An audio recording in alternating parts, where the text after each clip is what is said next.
The morning after Horatio and the guardsmen see the ghost, King Claudius gives a speech to his courtiers, explaining his recent marriage to Gertrude, his brother's widow, and the mother of Prince Hamlet. Claudius says that he mourns his brother, but has chosen to balance Denmark's mourning with the delight of his marriage. He mentions that young Fortinbras has written to him, rashly demanding the surrender of the lands King Hamlet won from Fortinbras' father, and dispatches Cornelius and Voltimand with a message for the King of Norway, Fortinbras' elderly uncle. Hail to your lordship. I am glad to see you well. Horatio, or do I forget myself? The same, my lord, and your poor servant Everett. Sir, my good friend, I'll change that name with you. And what make you from Wittenberg, Horatio? Marcellus? My good lord. I am very glad to see you. Good even, sir. But what in faith make you from Wittenberg? A truant disposition. Good, my lord. I would not hear your enemy say so, nor shall you do my ear that violence, to make it truster of your own report against yourself. I know you are no truant, but what is your affair in Elsinore? Will teach you to drink ere you depart. Okay, cut. My lord, I came to see your father's funeral. I prithee, do not mock me, fellow student. I think it was to see my mother's wedding. Indeed, my lord, it followed hard upon. Thrift, Horatio. The funeral baked meats did coldly furnish forth the marriage tables. Would I had met my dearest foe in heaven, or ever I had seen that day, Horatio. My father, methinks I see my father. Where, my lord?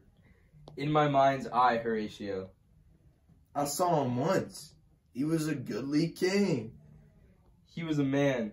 Take him for all in all. I shall not look upon his like again. My lord, I think I saw him yesternight. Saw who? My lord, the king, your father. The king? My father?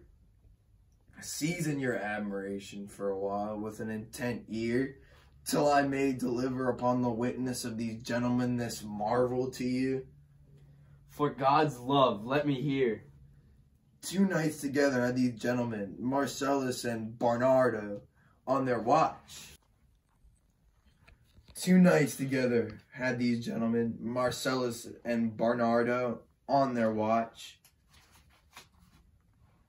In the dead waste and middle of the night, been thus encountered a figure like your father, armed at point exactly, cap a pie, appears before them, and with solemn march goes slow and stately by them.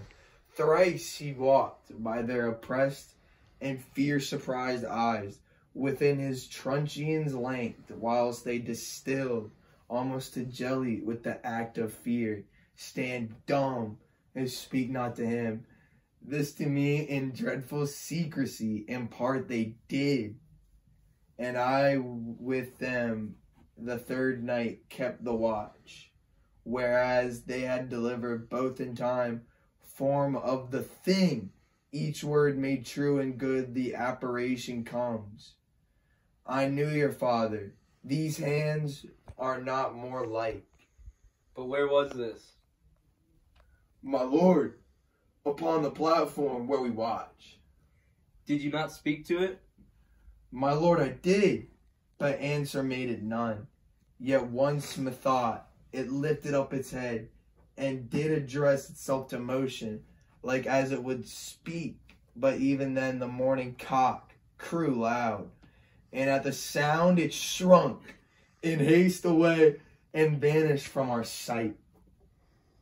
'Tis very strange. As I do live, my honored lord, 'tis true, and we did think it writ down in our duty to let you know of it. Indeed, sirs, but this troubles me. Hold you the watch tonight? 3, 2, 1. We do, my lord. Armed, say you. Fellas, watch it. Yeah. 3. Yeah. Armed, my lord. From top to toe. My lord, from head to foot. Then saw you not his face? Oh, yes, my lord. He wore his beaver up. What? Looked like he frowningly? A countenance more in sorrow than in anger. Pale or red? Nay, very pale. And fixed his eyes upon you? Most constantly. I would I had been there. It would have much amazed you. Very like, stayed it long? While one with moderate haste might tell 100. Longer. Not when I sought. His beard was grizzled, no? It was as I have seen it in his life, a sabled silvered. I will watch tonight. Perchance 'twill walk again. I warrant it will. If it assume my noble father's person, I'll speak to it. Through hell itself should gape and bid me hold my peace. I pray you all, if you have hitherto concealed this sight, That's it. let it be tenable in your silence still, and whatsoever else shall hap tonight, give it an understanding but no tongue. I will requite your loves so fair and well. Upon the platform, twixt 11 and 12, I'll visit you. All right. 2, 1. Our duty to your honor. Your loves as mine to you. Farewell. My father's spirit in arms. All is not well. I doubt some foul play. Would the night were come. Till then, sit still, my soul. Deeds will rise through all the earth, o'erwhelm them to men's eyes. We're done. So walk out the door.